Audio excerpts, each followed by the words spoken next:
The Great Hall of the Galactic Council looked like a place where gods might meet. The walls were made of crystal that sang when touched, and the ceiling showed moving pictures of peaceful worlds spinning in space. But today, the beautiful chamber felt cold and afraid. Ambassador Veltar stood at the center of the hall. His crystal body shook as he showed the terrible images to the other aliens. Around him sat representatives from 12 different species. The bird-like Serenai with their soft, blue feathers, the tall green Botanians who looked like walking trees, the small furry Queelish who barely reached most beings' waists. All of them watched in horror as the holographic display showed their worst nightmare. Black ships moved across the screen like hungry wolves. The ships had no beauty in their design, they were built only to kill and destroy. Behind them, peaceful planets burned cities that had stood for thousands of years, turned to ash in minutes. Families ran screaming through streets as dark soldiers hunted them down for sport. This is what the Void Hunters do to our people, Veltar said, his voice breaking. The crystal being had lived for 300 years but had never felt fear like this. They do not want our resources or our technology. They want to watch us suffer. They take our children and make them fight each other until only one remains. Then they kill that one too, just because they can. Ambassador Kethlon of the Serenai people could not stop his blue feathers from trembling. His species had not known war for 10,000 years. They were healers and artists who spent their lives making beautiful things. Now his homeworld was under attack and his people were dying. We sent our entire fleet to stop them, Kethlon whispered, but his voice carried across the silent chamber. Our ships were made for exploring and carrying supplies to other worlds. The hunters destroyed them in less than 1 hour. Our children are hiding in caves, while those monsters hunt them like animals. The other ambassadors looked at each other with growing panic. Their combined fleets were not built for war. The galaxy had been peaceful for so long that most species had forgotten how to fight. The hunters knew this and used it against them. Elder Thornbark of the Botanians rose slowly from his seat. His tree-like form creaked as he moved, and his voice sounded like wind through leaves. We must face the truth, he said. The hunters chose us as prey because we are weak. We have grown soft in our peace. We have no warriors left. The small Queelish ambassador, Pip, squeaked from her tiny chair. But there must be someone who can help us. The galaxy is vast. Surely there are species who still remember how to fight. Veltar shook his crystal head. Sadly, we have sent messages to every known civilization. Most are too afraid to answer. The few who responded said they would not risk their own people for strangers. The hunters have made examples of those who tried to help them. No one wants to be next. The chamber fell silent except for the soft crying of several ambassadors. They had tried everything they could think of. Their greatest scientists could not build weapons fast enough. Their diplomats could not find allies willing to fight. Their own people were brave but had no idea how to be soldiers. Then Elder Thornbark remembered something from the deep archives. Every species kept records of ancient times when the galaxy was young and dangerous. There were protocols from those dark days, rules for desperate times when all hope seemed lost. Wait, he said, his voice growing stronger. There is one more option. The old records speak of an emergency beacon, something our ancestors built when they first started exploring space. It was designed to send a message across the entire galaxy asking for help from anyone willing to listen. Pip bounced in her chair with sudden hope. But who would answer? Everyone we know is either too weak or too scared. Thornbark accessed the ancient files with trembling fingers. The beacon will not just reach the species we know. It will go to every corner of space, to civilizations we have never met. Perhaps somewhere out there lives a people who still have the strength to fight. The council voted quickly. They had nothing left to lose. Veltar activated the quantum beacon and felt it come to life. The device was older than any of their civilizations, but it still worked perfectly. The message began racing across space, faster than light, itself carrying their desperate plea to unknown stars. The signal traveled for days, passing silent worlds and empty systems. Most civilizations who received it deleted the message immediately. They recognized the signature of the Void Hunters and wanted nothing to do with such danger. But in one small corner of the galaxy on a blue planet orbiting a yellow star, something different happened. Commander Park Jinwoo was working the night shift at the Deep Space Monitoring Station. The facility sat on top of a mountain far from any city where the stars shone bright and clear. Jinwoo had been watching space for 15 years, hoping to find proof that humans were not alone in the universe. When the alien signal reached Earth, it triggered. Every alarm in the building, Jinwoo jumped from his chair as computers began translating the message. The words appeared on his screen one by one, and with each line his expression grew more serious. The message told of burning worlds and crying children.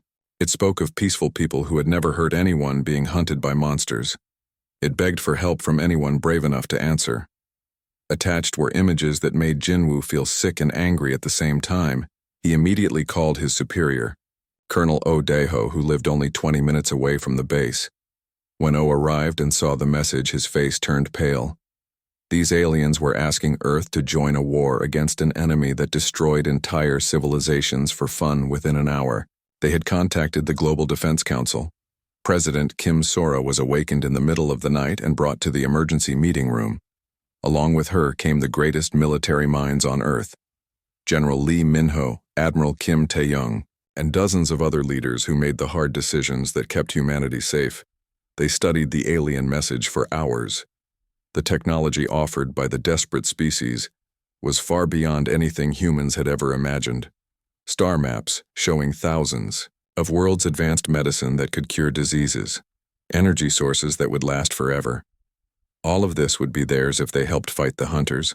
But as the leaders watched the images of alien children running from dark soldiers, something else became clear. This was not about technology or gaining power.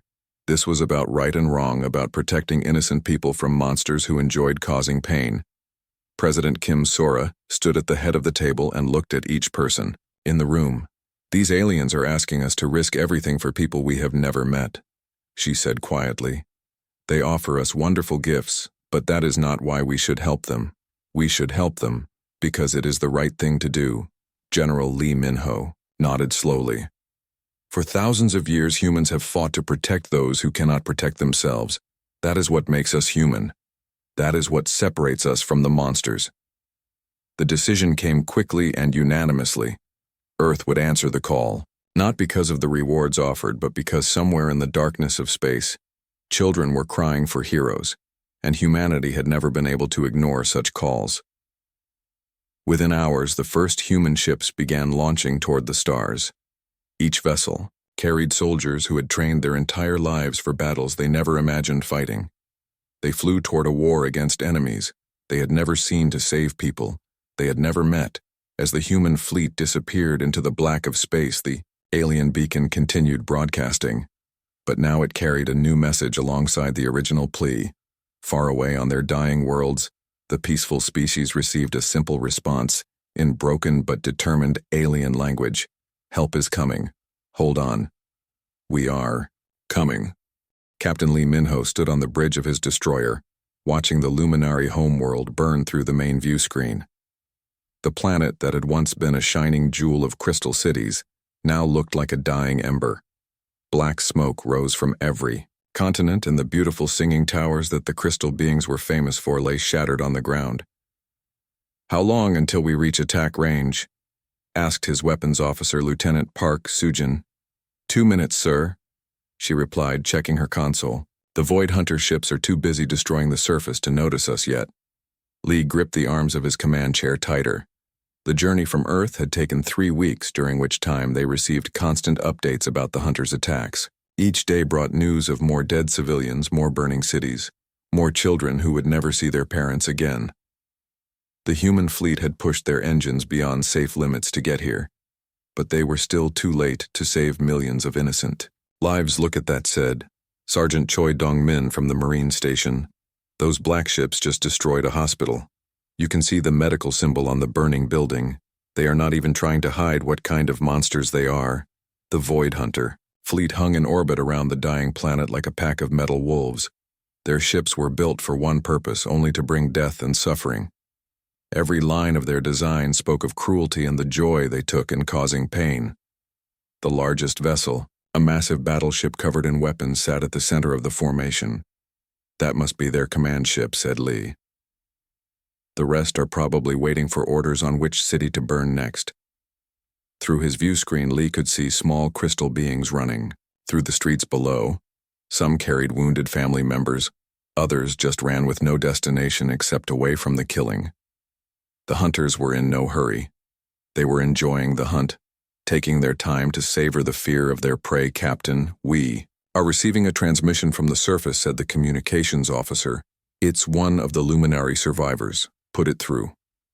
Lee ordered. The voice that filled the bridge was weak and full of pain.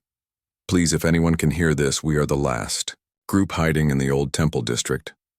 The hunters are moving toward us now. There are 300 of us, mostly children and elderly ones. We know no one is coming to save us, but we wanted someone to know that we tried to be good people. We tried to live in peace." The transmission cut off, leaving the bridge in silence. Lee felt his jaw tighten with anger. He had seen war before, but never against people who had done nothing wrong. The Luminary were peaceful, crystal beings who spent their lives creating beautiful art and music. They had never hurt anyone, yet they were being slaughtered like animals. "Sir, the Void." "Hunters have detected us," said Lieutenant Park. "They are turning to engage." Lee stood up from his chair and walked to the tactical display. The enemy had 30 ships compared to his 12. The hunter vessels were bigger and more heavily armed. Every tactical computer on Earth had said this mission was probably suicide. But as Lee looked at the burning planet below, he realized something important. Sometimes being right mattered more than being smart. "All ships, this is Captain Lee," he announced over the fleet communication channel. "You all know why we came here today. We show the galaxy what humans do when innocent people cry for help. Attack formation, everyone. Give them everything we have." The human fleet moved forward like hunting sharks. Lieutenant Park targeted the enemy command ship, while Sergeant Choi prepared his Marines for boarding actions. The Void Hunters watched the small human force approach, and their communications filled with what sounded like laughter.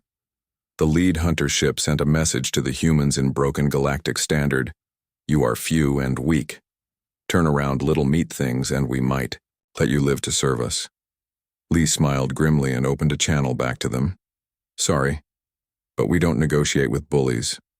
What happened next would be talked about in every corner of the galaxy for centuries to come. The Void Hunters charged forward, expecting easy prey like all the other species they had crushed. Instead, they met weapons that tore through their armor like it was made of paper.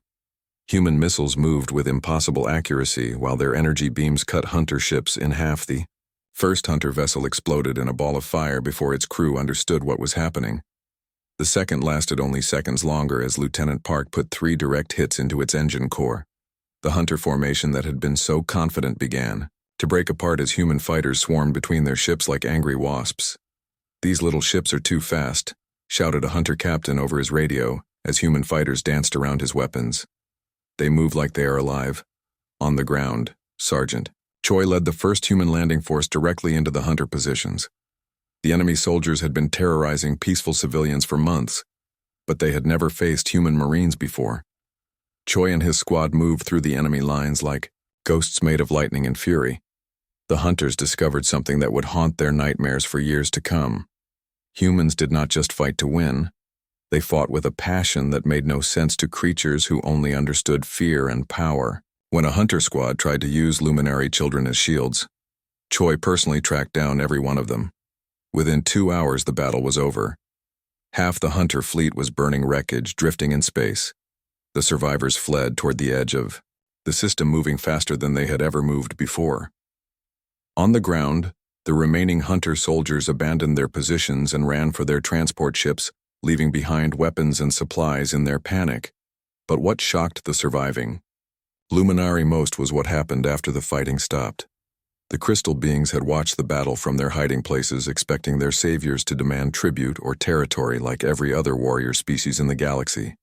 Instead, the humans immediately began distributing medical supplies and food to civilian survivors.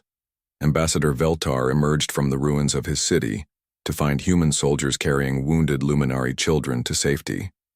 He watched Major Yu Jihye personally treat a badly burned crystal being using medicines from her own medical kit. Tears ran down the human woman's face as she worked, even though the alien was a complete stranger.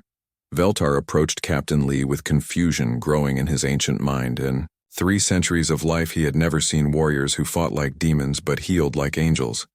The human captain stood among the ruins directing rescue operations, while his crew shared their own food rations with hungry alien families.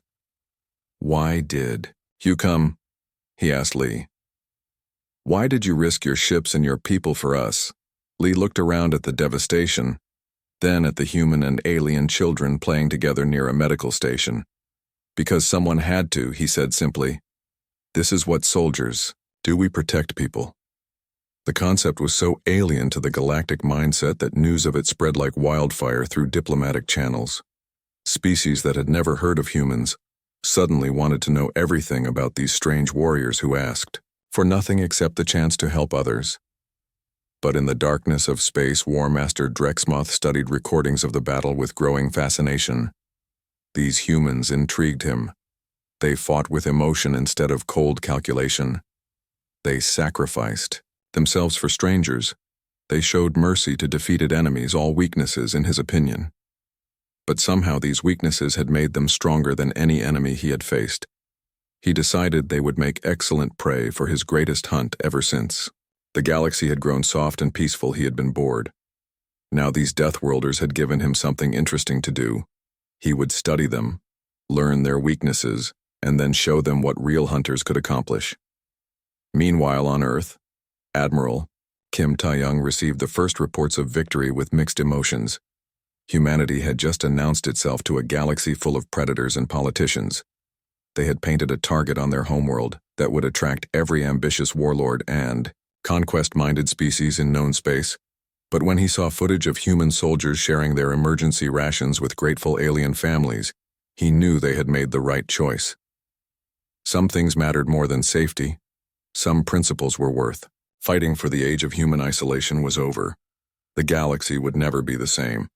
War Master Drexmoth sat in his command chamber studying holographic recordings of the human battle for the 100th time. The dark walls around him were covered with trophies from 1,000 conquered worlds, skulls of brave warriors who had tried to stop him. Weapons of armies he had destroyed, paintings made from the ashes of burned cities, but none of his victories had been as interesting as his defeat at the hands of these strange creatures called humans. The recordings showed impossible things: humans who threw themselves in front of enemy fire to save alien strangers, warriors who cried while treating wounded enemies, soldiers who shared their last food with people they had never met before. These actions made no sense to a mind that understood only power and fear. His tactical computer had tried to analyze human behavior patterns, but kept producing error messages.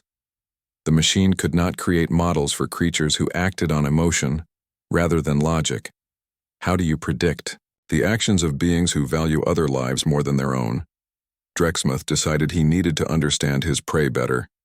He began striking human supply convoys and isolated outposts not to win territory, but to study how these creatures reacted. To pressure each attack taught him something new and disturbing about human psychology. The first test came when his ships captured a human supply convoy near the Serenai border. The 3 transport ships carried medical supplies and food for refugee camps. When Drexmoth offered to trade the supplies for information about human military positions, he expected quick cooperation. Instead, the convoy commander, Captain Nam Jiwon, activated the self-destruct sequence on all 3 ships, rather than let the hunters use humanitarian aid as a weapon. The last transmission from the convoy was simple. These supplies were meant to help people, not hurt them. The second test proved even more revealing. When hunter raiders captured Corporal Song Hyun-woo and his squad during a patrol mission, Drexmoth expected the human military to write them off as acceptable losses. Most species abandoned captured soldiers, rather than risk more lives in rescue attempts. He was wrong. Within hours, Lieutenant Park Sujin was leading a rescue mission that should have been impossible.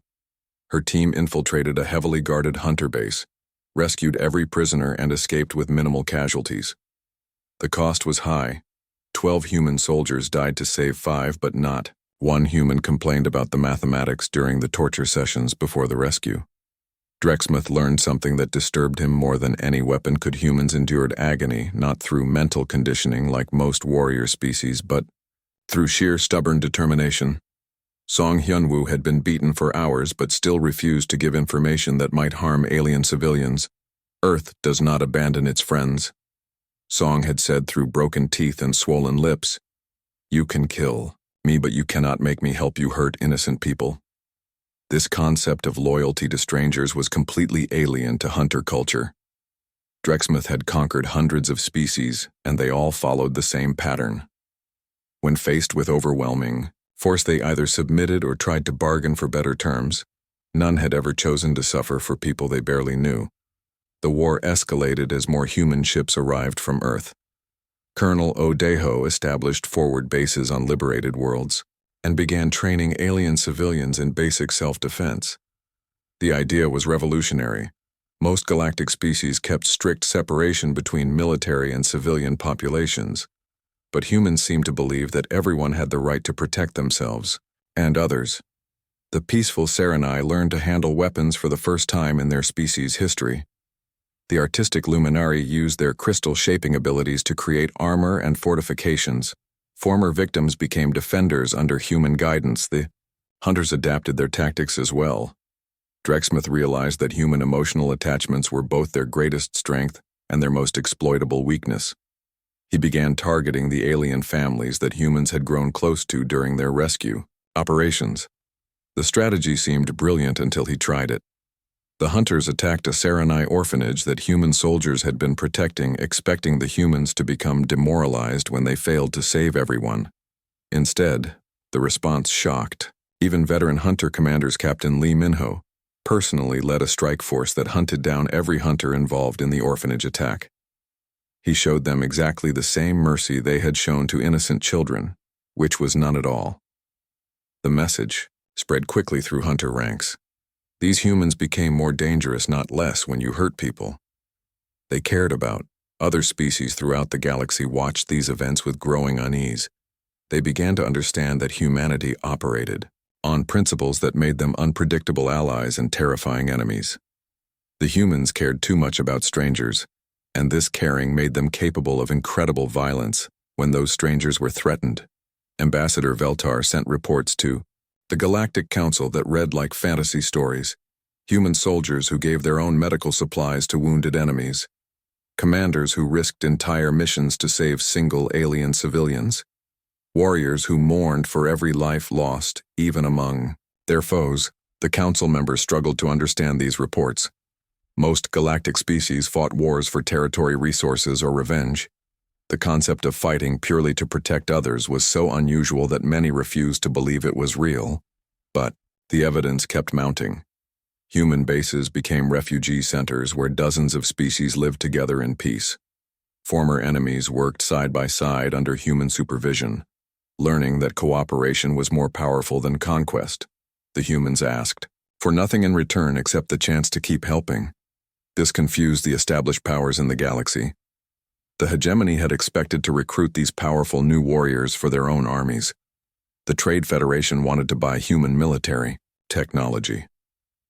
The various empires assumed humans would claim territory and demand tribute. Instead, humanity kept giving things away. They shared their medical knowledge freely. They taught their fighting techniques to anyone who wanted to learn. They treated alien refugees with the same care they gave their own wounded soldiers. War Master Drexmuth found himself facing an enemy that defied everything he understood about warfare. These humans did not fight for conquest or glory. They fought because they believed fighting was sometimes necessary to protect the innocent. This made them far more dangerous than any empire or federation. His own troops began asking uncomfortable questions.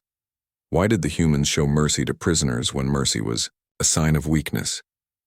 Why did they risk their lives for aliens who could offer them nothing in return? Why did they seem happier when helping others than when winning battles? These questions had no good answers within hunter philosophy. Drexmuth realized that his greatest enemy was not human weapons or tactics but human ideas. The concept that strength should be used to protect rather than dominate, was spreading through his own ranks like a disease. As the conflict continued, he began to understand that this was more than just another war. This was a collision between two completely different ways of thinking about power and purpose. The humans represented something his species had forgotten long ago, the idea that the strong had a duty to protect the weak. For the first time in his long life, War Master Drexmouth felt something his species considered the ultimate weakness he felt: fear. Not fear of death, but fear of creatures who might be right about what strength really meant. The emergency alarm screamed through the human command center on Serenai Prime. Admiral Kim Taeyong stared at the tactical display with growing dread. The Void Hunters had returned to Luminari homeworld with their entire fleet. And this time they were not just attacking the planet. They were using the crystal beings as living shields. War Master Drexmoth had learned from his previous defeats. He knew the humans could not resist trying to save innocent lives, even when facing impossible odds. So he had turned the Luminari homeworld into a trap, using 2 million civilians as bait. The holographic display showed hunter ships positioned directly above major population centers. Their weapons were aimed not at military targets, but at schools, hospitals, and refugee camps. The message was clear. Any attack on the hunter fleet would result in massive civilian casualties. "Sir, we have an incoming transmission from the enemy fleet," said Communications Officer Park Yunmi. "Put it through," ordered. The Admiral Drexmoth's voice filled the command center, cold and mocking. "Greetings, little humans. I have something that belongs to you. 2 million crystal beings who trust you to keep them safe. You can try to attack my ships, but every shot you fire will kill 100 innocent aliens." Admiral Kim felt his hands clench into fists. The hunter commander had found the perfect strategy to use against humans. He had turned their greatest strength into a weakness by making it impossible to fight without harming the people they came to protect. The War Council gathered quickly around the tactical table. Captain Lee Minho looked exhausted after weeks of constant fighting. Colonel Oh Dae-ho studied intelligence reports while Major Yu Ji-hye coordinated. With alien resistance fighters, every face showed the same grim understanding. This was exactly the kind of situation humans could not walk away from. "Sir, we could try precision strikes," suggested Lieutenant Park Sujin. "Our new targeting systems are accurate enough to hit hunter ships without damaging the surface." "The risk is too high," replied Lee. "Even one missed shot could kill thousands of civilians. Drexmoth knows we cannot take that chance." "Then what do we do?" asked Colonel O.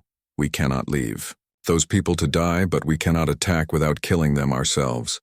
Admiral Kim studied the display for long minutes. The hunter fleet was positioned perfectly. Every angle of attack would put civilians in danger.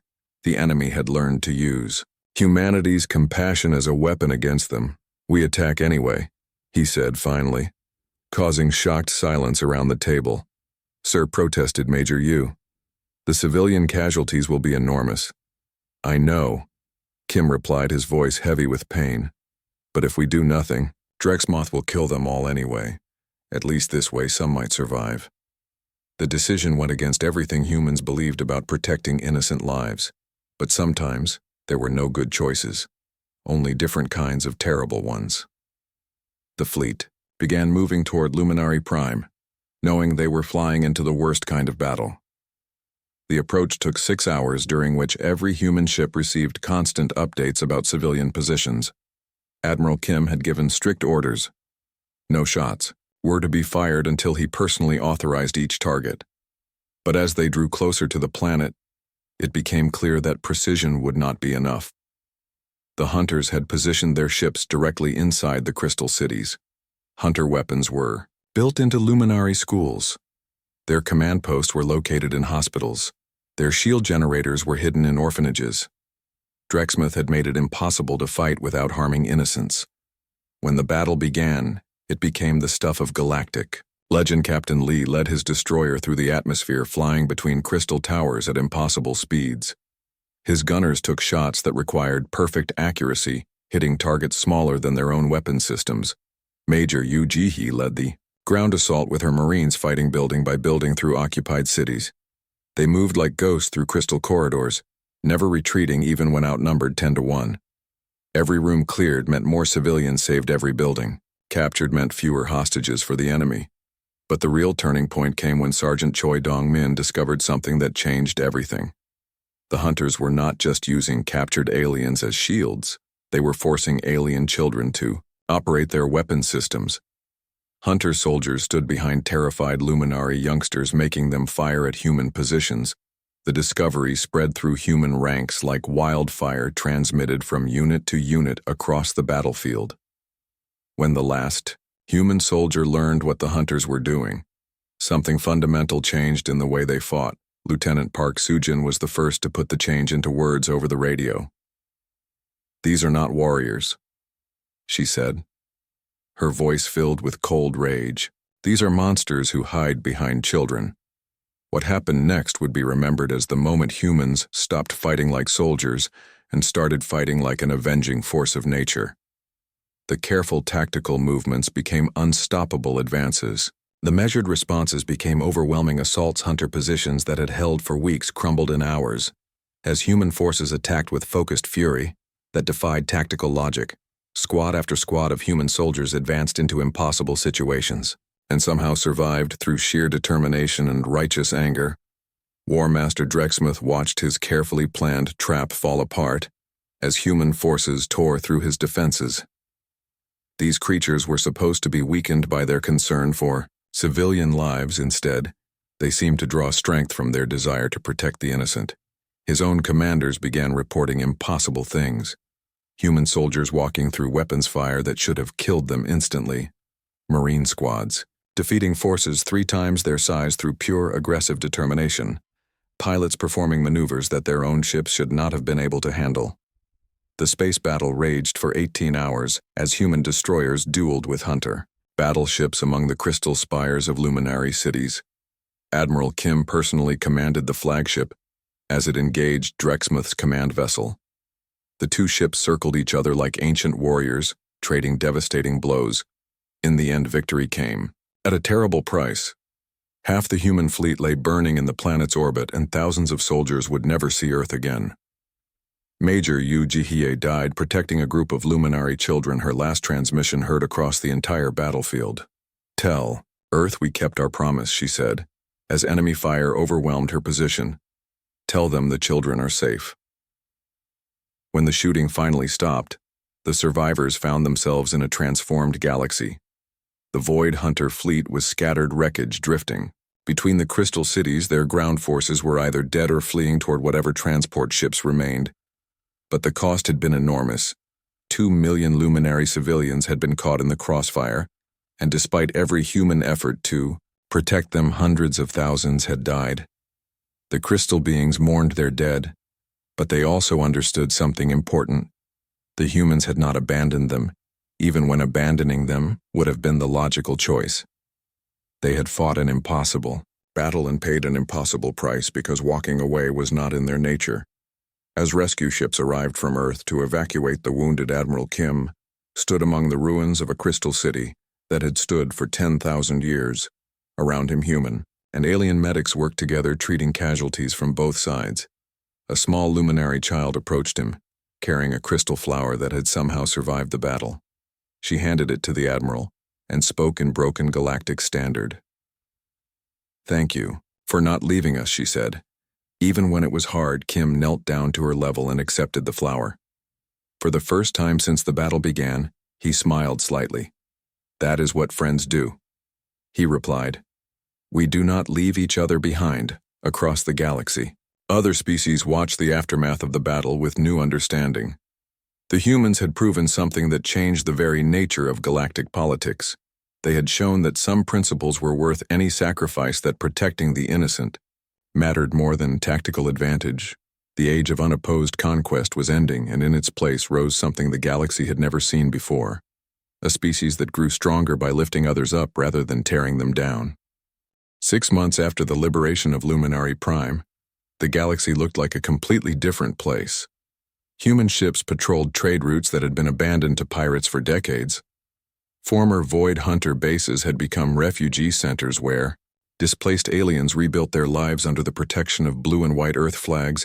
Admiral Lee Minho stood on the observation deck of the new Terran Defense Corps headquarters, watching mixed crews of humans and aliens work together on the Yaoi station below. The once peaceful Serenai now served as medics and engineers, their gentle nature perfectly suited for healing rather than fighting. The brilliant luminary provided advanced technology that made human ships faster and stronger than ever before. But the humans remained the backbone of the defense force because they alone truly understood that strength without compassion was just another form of evil. The other species had learned to fight, but humans had been born knowing why. Fighting was sometimes necessary. President Kim Sora arrived on the station for the formal ceremony that would establish Earth as a major galactic power.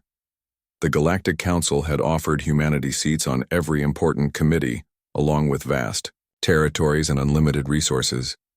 All they asked in return was that Earth use its military might to maintain order in their corner of space.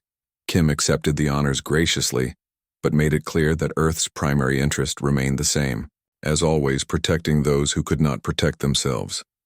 The other ambassadors found this attitude both admirable and completely insane. Most species saw power as a tool for gaining more power, not humans. They saw power as a responsibility to help others. The ceremony was interrupted by an emergency alert. A group of pirates had attacked a medical convoy near the Quilish border. 3 ships full of badly needed supplies for war refugees were under attack by raiders who wanted to sell the medicine on the black market. Within minutes, human response teams were launching from the station. Captain Park Sujin led a squadron of mixed human and alien fighters toward the battle zone. The pirates had expected an easy target, but instead found themselves facing defenders who took attacks on humanitarian aid very personally. The rescue took less than an hour.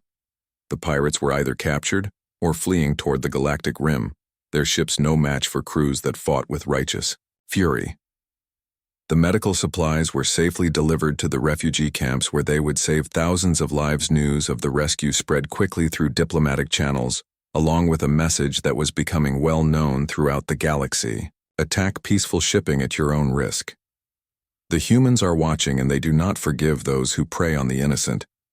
This reputation had an interesting effect on galactic crime. Pirate attacks dropped by 70% as word spread that Earth's children were patrolling the trade routes. Slavers found new careers as legitimate traders, rather than risk facing human justice. Former warlords became peaceful governors when they realized humans rewarded cooperation more than conquest. And the most important change was happening on a personal level. War Master Drexmoth had been watching this transformation with growing confusion. He had infiltrated a human refugee camp disguised as a displaced alien, hoping to find weaknesses he could exploit in future attacks. Instead, he found something that challenged everything he believed about the nature of power. He watched human soldiers sharing their food with alien children, teaching them games from Earth and telling stories about heroes who sacrificed everything for strangers. The humans seemed genuinely happy when they helped others, as if kindness brought them more joy than victory ever could. The experience broke something fundamental in Drexmoth's understanding of the universe. He had spent centuries believing that the strong naturally dominated the weak, that suffering was entertainment, and that mercy was weakness. But these humans possessed something his species had lost long ago.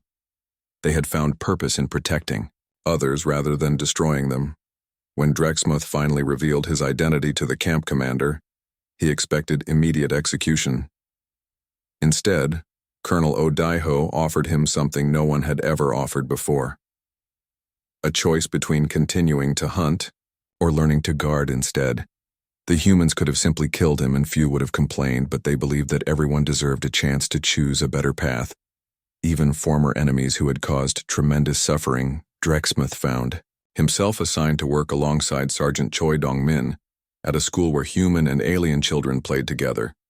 The former war master who had terrorized the galaxy for decades now spent his days protecting youngsters who trusted him completely.